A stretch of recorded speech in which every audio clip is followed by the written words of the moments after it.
Wakil Bupati Muba, Kiai Abdurrahman Husein menerima kunjungan koordinasi dan sosialisasi program Jaksa Garda Desa Sejahtera atau Jaga Desa, yang diharapkan mampu memperkuat transparansi, akuntabilitas, serta akselerasi pembangunan di seluruh desa di Kabupaten Muba. Pada substansi ini, bertempat di ruang rapat Serasan Sekate, Wakil Bupati Muba, Kiai Abdurrahman Husein menerima kunjungan koordinasi dan sosialisasi program Jaga Desa 2025. Kegiatan ini dihadiri Asisten Bidang Intelijen Kejati Sumatera Selatan, Toto Bambang Sabtodwijo, Kajari Muba Aka Kurniawan, Kepala Dinas PMD Sumsel, serta perangkat daerah terkait.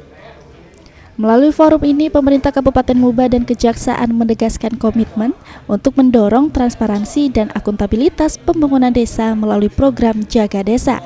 Wakil Bupati Muba menyampaikan, akselerasi percepatan pembangunan harus menyentuh seluruh aspek, mulai dari infrastruktur, pertumbuhan ekonomi, hingga peningkatan sumber daya manusia. Terima kasih. Harapan kita memang bisa membangun kolaborasi.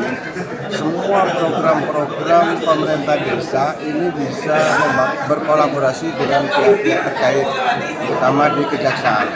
Nah, Kejaksaan menginginkan bahwa program-program ini betul-betul bisa aman, bisa terlaksana, bisa dinikmati oleh masyarakat, sehingga kades-kades ini tidak terlibat di dalam proyek-proyek yang ada di desa.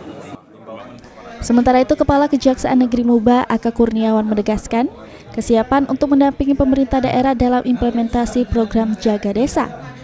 Dirinya menghimbau kepada seluruh kepala desa di Musi Banyuasin agar tidak takut mengambil kebijakan dalam membangun desanya selama prosesnya sesuai dengan aturan hukum yang berlaku. Tidak adanya niat untuk memperkaya diri sendiri, serta seluruh kebijakan harus mengutamakan kepentingan masyarakat desanya. Himbauan untuk para kades tadi sudah saya sampaikan dalam rapat. Jangan takut mengambil kebijakan, yang pastikan kebijakan itu satu, tidak memperkaya diri sendiri atau orang lain, tidak merugikan negara, dan yang pasti tidak ada mensrean niat jahat. Yang kemudian yang terakhir itu, apapun yang dilakukan adalah demi kepentingan masyarakat. Jadi jangan takut untuk dikriminalisasi, terus lakukan pengelolaan anggar sesuai dengan SOP dan sesuai dengan target, baik triwulan 1, triwulan 2, triwulan 3, dan triwulan 4, dan jadikan bahwa desa ini adalah garda terdepan supaya perekonomian masyarakat meningkat. Ruzi Iskandar, PAL TV.